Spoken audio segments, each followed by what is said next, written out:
Five-star freshman Mackenzie Mgbako has to play better. You are Locked On Hoosiers, your daily podcast on the Indiana Hoosiers. Part of the Locked On Podcast Network, your team every day.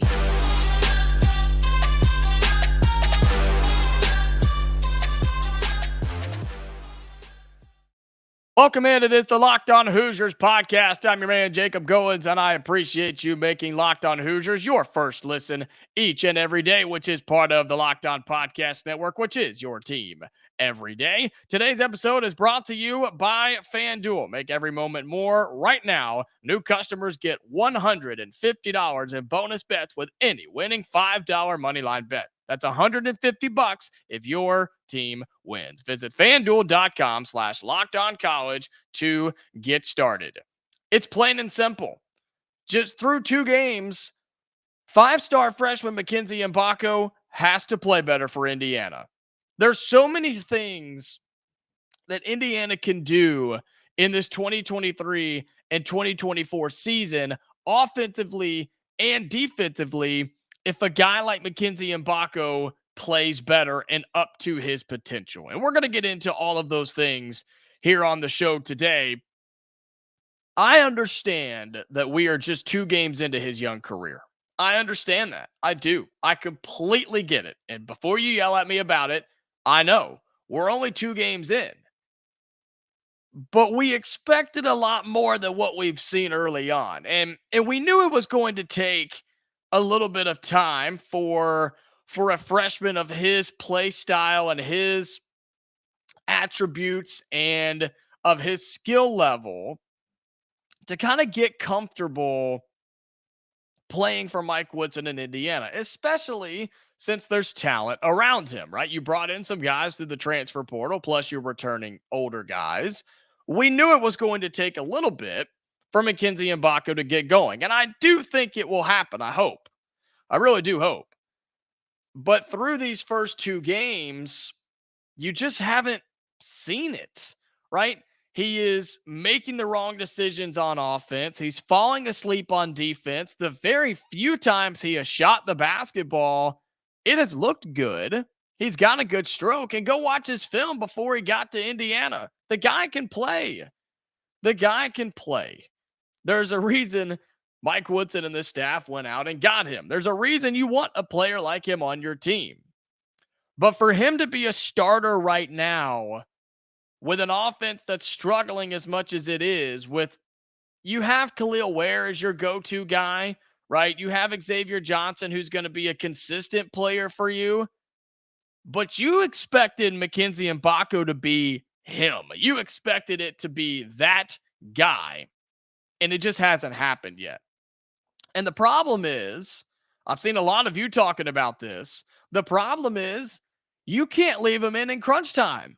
And the bigger problem is you've had two games that you were supposed to win by a combined 40 points, and you had to have crunch time. We've talked a lot about that. That's a problem in itself. But even in those two games, you couldn't leave in Mackenzie Mgbako because he was going to hurt you and possibly get you beat. And that cannot happen from a guy with his level of play and his caliber. In the game against Army, out of all five starters, here's the minute totals: 32, 31, 30, 30, and 16. Can you guess which one Mackenzie Mgbako is? Yeah, he played 16 minutes. You had Gabe Cupps, who played 22 off the bench. He played more than Mackenzie Mgbako did. And I know they play different positions, but still. In between guys like Banks and Sparks, who got in, and CJ Gunn, a bigger guard, you couldn't rely on Mackenzie Mgbako late game. And here was his stat line against Army: 16 minutes, 1 of 2 from the floor, no three-pointers, no free throws, had 2 total rebounds on the defensive end of the floor, had a steal, 2 turnovers, a foul, and 2 total points. The things that stand out to me: 2 points, 2 rebounds, and 2 turnovers. That's it. That's it. And I would love to see the stat. I've gone back and watched, but I don't know the official stat of how many times he got lost in rotation on defense, and we could say that about this entire Indiana team, but making the wrong decision on defense, not guarding with effort, not even running at times up and down the floor. Those are problems and issues that have to be addressed. And you know what? As crazy as it sounds, I think you could see a situation where Mackenzie Mgbako does not start in some of these big games. Against UConn, I wouldn't be shocked if you benched him and let him come off the bench. Now, the conversation comes in, okay, where do you go? Right? Who do you put in for him? That becomes a big question. But he has to play better. And a lot of that's going to come with comfortability, right? Getting some more game action and seeing some more time. But I would have thought through these first two games that since Indiana wasn't really relying on him as an offensive threat, or even on the defensive side, really, Indiana could use him, there's no doubt. But they haven't said, okay, Mgbako, you're it, man. You're our offense. We're going to run everything through you. Go. That expectation, I don't feel like it was there. I really don't. I don't feel like that was the expectation for him at all early on in these first two games, because you had guys like Khalil Ware and Xavier Johnson and others that got you through. But there's a reason, and in the last 15 minutes of these games, Mbako's been watching from the bench. He's been watching the end of these games.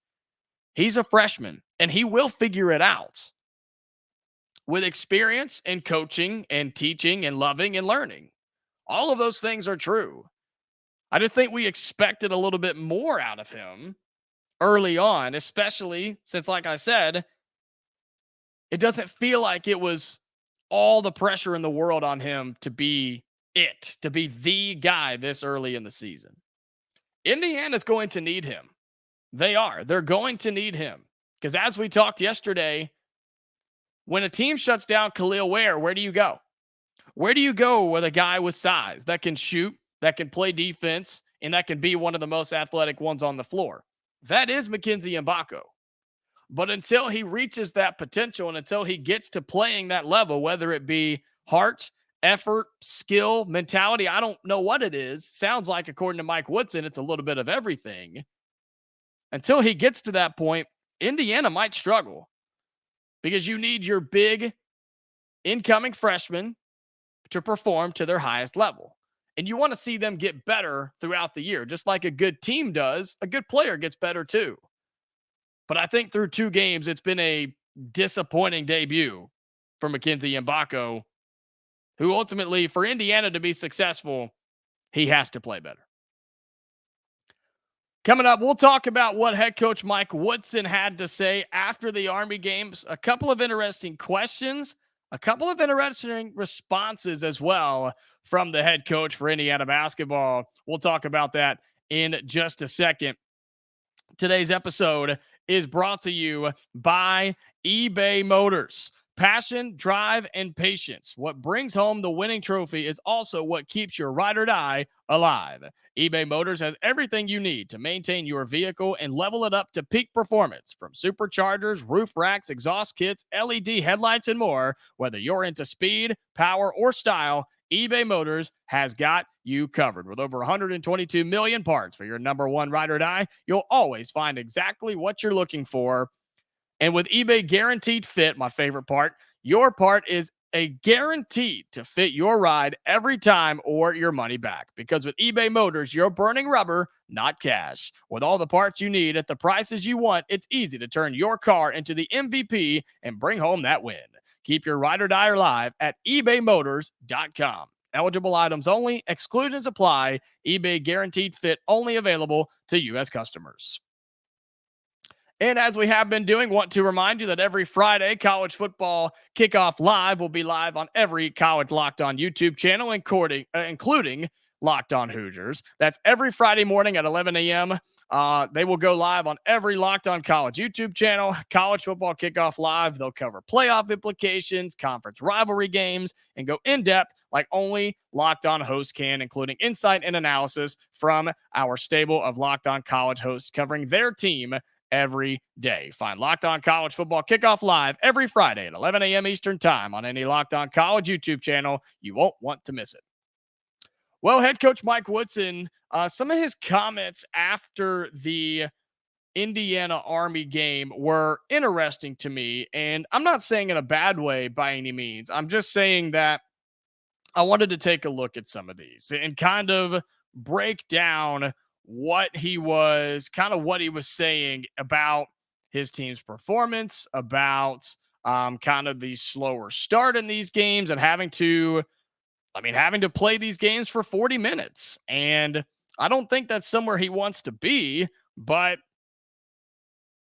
you got to answer to it at some point. And so I wanted to kind of go through some of these with you. And it's interesting because he understands what's happening. Mike, believe me, we don't have to sit here and talk about and tell Mike Woodson that there's some problems with this team. Believe me, we don't have to tell him that. But at some point, you got to start figuring it out, right? Some things have to start coming together. And some of the questions after the game, after the Army game where Indiana had to survive, and I mean absolutely survive against Army. He was asked about the smaller lineup that he played later in the second half. He talked about what makes the offense better and what he wants to see out of the offense. And here's what he said. This is an interesting one. He said, well, more ball movement. He said, more pick and rolls. He said, we played, I think, enough to get enough in the paint. We got 36 points in the paint. That's pretty good, he said, Mike Woodson. He said, we haven't shot the three ball very well, and we're not getting very many fast break points, something I've talked about a lot here on the show.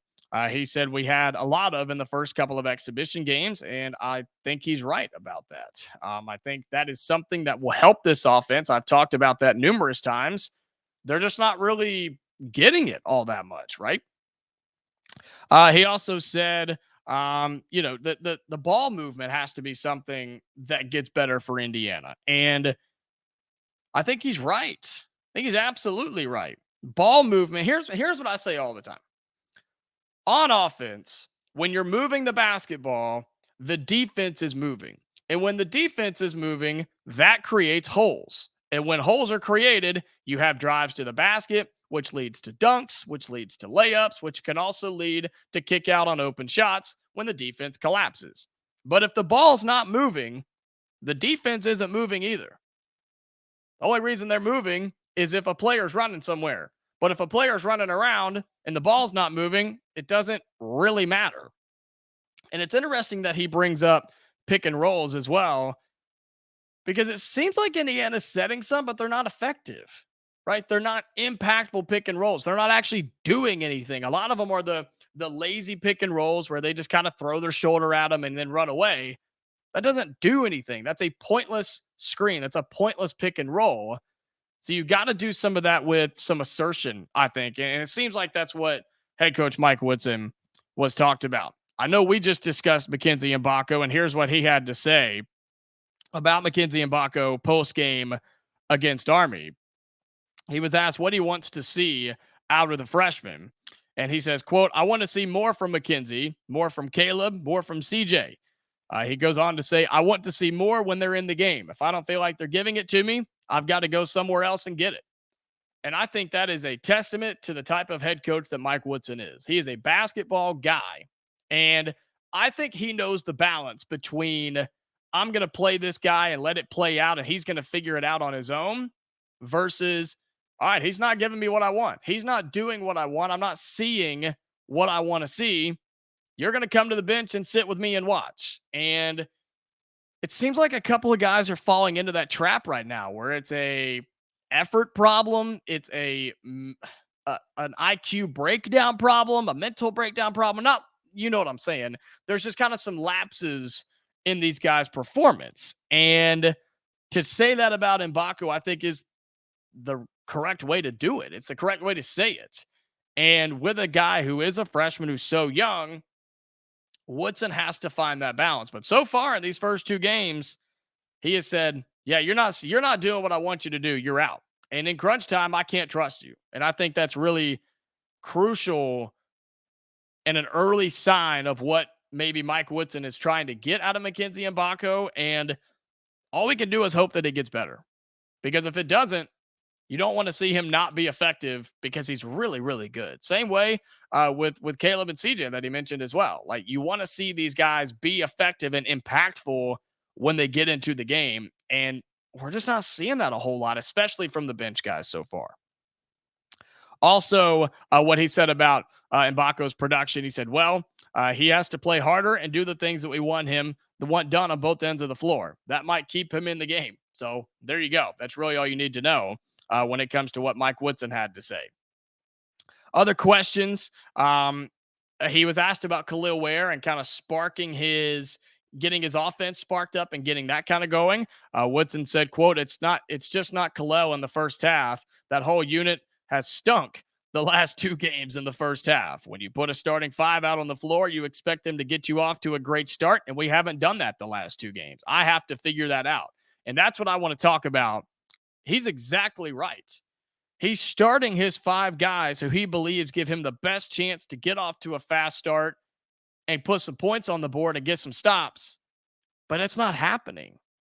First 2 games of the year, Indiana's been slow, sloppy, just unmotivated. And I wanted to see something different out of that Army game, given everything that's been happening, given the fight that you went through in the first game against Florida Gulf Coast, and getting a good win. Again, I will not let that go. That is a good win that Indiana got in game 1. But the second game against Army, your first game after everything that has happened, right? You have a chance to come back out against a team you were favored by 23, 24 points and play a little bit more motivated and with some energy and playing for Indiana, for the jersey that you wear and for the fans around you at Assembly Hall. And you just didn't get that from the starters. Gabe Cupps has the most energy out of anybody, and he's sitting on the bench. Now, he played a good amount of minutes against Army, but he's not starting. Why is it that the guy on the bench that comes in is playing better and with higher energy than anybody else on the floor or in the game or on the team for Indiana? That is a problem. That's a problem that Indiana has to fix. And I think we can all agree that the 5 that are starting are probably your 5 best players. But if that rotation's not going to get up and play or get you off to a good start, you've got to mix it up. Because if they come out flat against UConn, you're going to be down by 15 or 20 before the second media timeout. And you can't have that. You can't have that. So they've got to find a way to get it going early, offensively, with ball movement, rotation, get some baskets. I think that'll help too. I really do. I think seeing some shots go in for some of these guys will give them some confidence and help get a little momentum going early. Getting some stops, not early threes are killer, man. Those hurt so bad, and Indiana's giving them up. We know that. So I think some faster starts, and Mike Woodson has seen it. He knows it, and I don't think he's afraid to make changes if he has to this starting lineup. I don't want to see it yet, but I think it could be coming.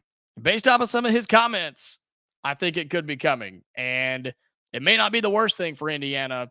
Maybe not long term, but maybe short term to kind of remind everybody, he's like, hey, this is not set in stone. We'll play whoever we need to play that gives us the best chance to win.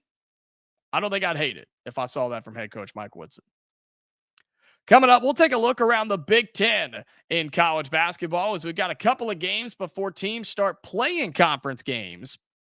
And we'll look at some of the early results from Big Ten schools, kind of where these teams sit right now in college basketball, as again, Big Ten play starts in just a couple of weeks.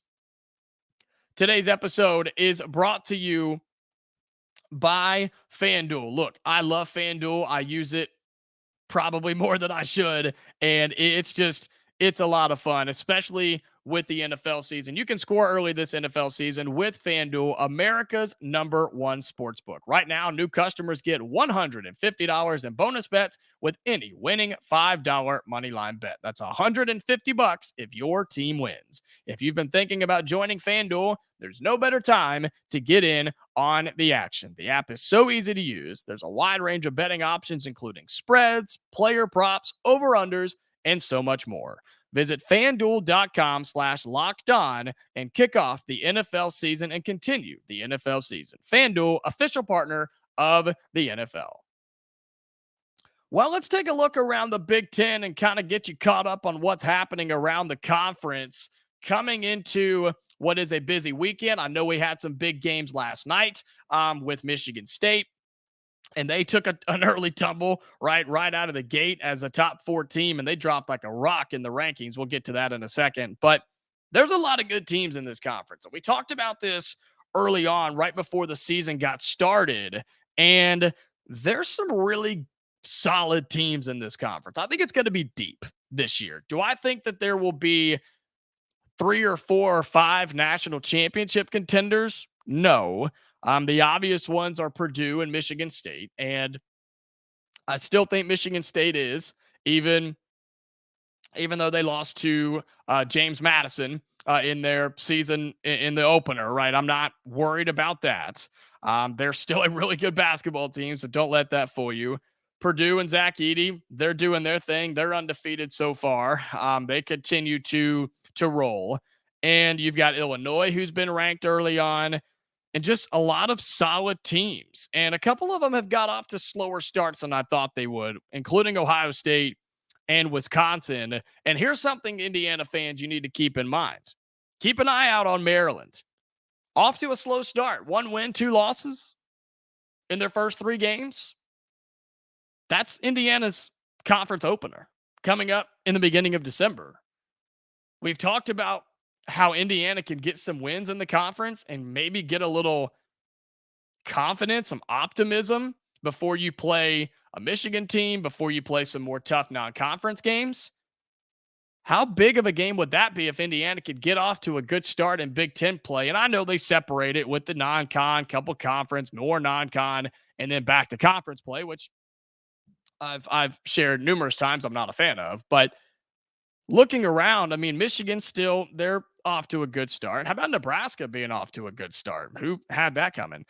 Purdue, Illinois again. You've got Indiana in there, who is still undefeated. I know it doesn't feel like it, but they are undefeated. Iowa, Minnesota, even Northwestern off to a decent start. So I think this is going to be a deep conference.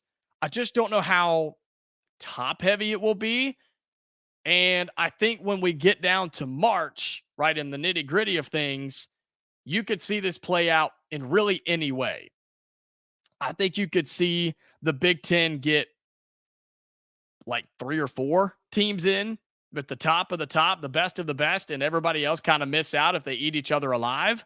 Kind of like we're seeing in the Pac-12 with football right now. I could also see where if everybody just hangs around and the right teams beat the right teams, the Big Ten could get 8 or 9 teams into the Big Ten or to the NCAA tournament if things play out in the right way. Now, I know a lot of that depends on what the other conferences do and how deep other conferences like the SEC and the Big 12 and the ACC and even the Big East, right? And the Pac-12, which I think is an underrated basketball conference too. But you could have teams like Michigan and Indiana and Iowa and Penn State and Rutgers who, if they just win certain games and especially win some of these non-conference games, they could find their way into the NCAA tournament. And once again, the Big Ten could be represented pretty well. We've talked about how Indiana, they're going to have some dogfights in this conference when they get to conference play, including their second one against Michigan. That's not an easy team to beat. That's not an easy task. Michigan's going to be tough. Nebraska's going to be tough. Minnesota, Iowa, even Northwestern. And I still think Ohio State and Wisconsin are going to be tough as well. There are no nights off in the Big Ten. There's just not. It is hard-nosed basketball, lockdown defense, and it's a grind for 40 minutes. And I think if Indiana can get better, I think the Hoosiers will be that for all of their opponents as well. Let me state that. I don't think anybody, once Indiana gets to their potential and hopefully starts putting some things together, nobody's going to want to play this team. Nobody wants to play us. It's Indiana, especially coming to Assembly Hall. Nobody wants to do that. That's a scary place to play. It's a scary fan base to go up against. And it's a scary, talented team. And Mike Woodson's a really, really good coach. So just like we are looking at the schedule and looking at this conference and thinking, man, there's some good teams and there's going to be some really tough games. I think other fan bases are doing the exact same thing in this conference. I promise you, Maryland does not want to play Indiana right now. I don't think Michigan wants to play Indiana based off of the potential that Indiana has. If you watch film from the first two games, I don't think anybody would really be scared. But based off of potential, yeah, Indiana's going to be a tough game night in, night out. And every game in the Big Ten is going to be tough night in, night out. So I'm excited to see what the conference does, especially in some of these early season tournaments that are coming up. Thanksgiving's one of my favorite times personally, just to watch all of these random tournaments with random teams that don't always get to play each other. And you really kind of find out where the conference is and what the potential could be throughout conference play and into March with these early season tournaments. So we'll see what happens. Indiana's part of one. Tons of schools are part of some. And so I'm excited for that. And I think the Big Ten, the more likely option is between 3 and 5 teams in the NCAA tournament. You would love to see 9 or 10 get in that 64, technically 68 team field. I'd love to see it happen, but my fear is that there will be a lot of solid teams. They just will beat up on each other all season long. And I think Indiana, if they're not careful, could get caught up in that. Almost like a rock rumbler, right? Where they just shake all the rocks around and everybody's beating up on each other, but nobody actually gets out. I feel like that could happen with the Big Ten. I hope not, but I have a fear that's what happen. That's going to do it for today's episode of Locked On Hoosiers. I appreciate you making Locked On Hoosiers your first listen each and every day. Having a lot of fun. We've got games coming up. Can't wait to preview those with you and talk about and hopefully see some Indiana improvement on the hardwood with Wright State coming up and then the big one against UConn in the next couple of days over the weekend. So be sure you turn on your notifications, like and subscribe on YouTube. Be sure you turn it on and subscribe anywhere that you get your podcast. It posts every single day, audio and video in the morning. So be sure you go and find it. And until next time, Hoosier fans, stay safe, and I'll talk to you later.